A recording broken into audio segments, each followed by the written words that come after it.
আজ ১৬ই ডিসেম্বর মহান বিজয় দিবস উপলক্ষে আমার আইডিয়াল স্কুল অ্যান্ড কলেজে ছিল বিভিন্ন অনুষ্ঠানের কর্মসূচি। তো আমাদের সকালেই ছিল বিজয় র্যালি।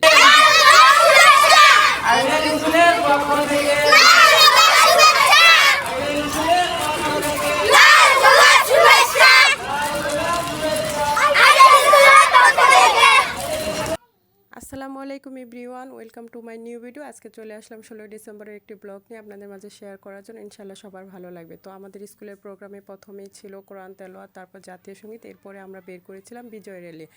আলহামদুলিল্লাহ ভালোভাবে এই বাচ্চারা বিজয় র্যালিটা করতে পেরেছিল। ছোট্ট সোনামণিরা অনেক হাঁটতে পারে, তারা বিজয়ের উল্লাস আনন্দ উপভোগ করেছিল। তাদেরকে তো জানাতে হবে আসলে ১৬ই ডিসেম্বর এই বিজয় দিবসটা আমরা এমনিতে পাইনি। দীর্ঘ ৯ মাস রক্তক্ষয়ী যুদ্ধের মাধ্যমে আমরা আমাদের লাল সবুজের স্বাধীন বাংলাদেশ পেয়েছি। এই চেতনাটা, এই বোধটা শিক্ষার্থীদের মনে জাগ্রত করতে হবে, তাদেরকে বোঝাতে হবে। এটার দায়িত্ব হচ্ছে প্রত্যেকটা প্রতিষ্ঠানের, প্রত্যেকটা শিক্ষকের।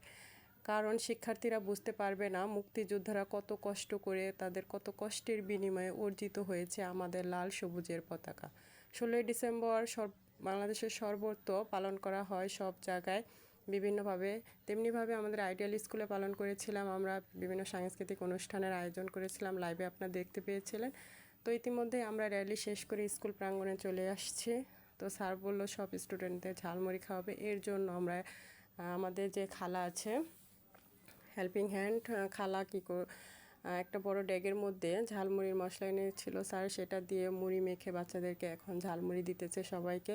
সবাই আসলে খুব খুশি হয়েছে, এভাবে তারা ঝালমুড়ি খেতে পেয়ে ওদের খুব ভালো লেগেছে। তো ওটা দেখে আমাদেরও সবার খুব ভালো লেগেছে। তো সবাই ভালো থাকবেন, সুস্থ থাকবেন, আমাদের জন্য দোয়া করবেন। আল্লাহ হাফিজ।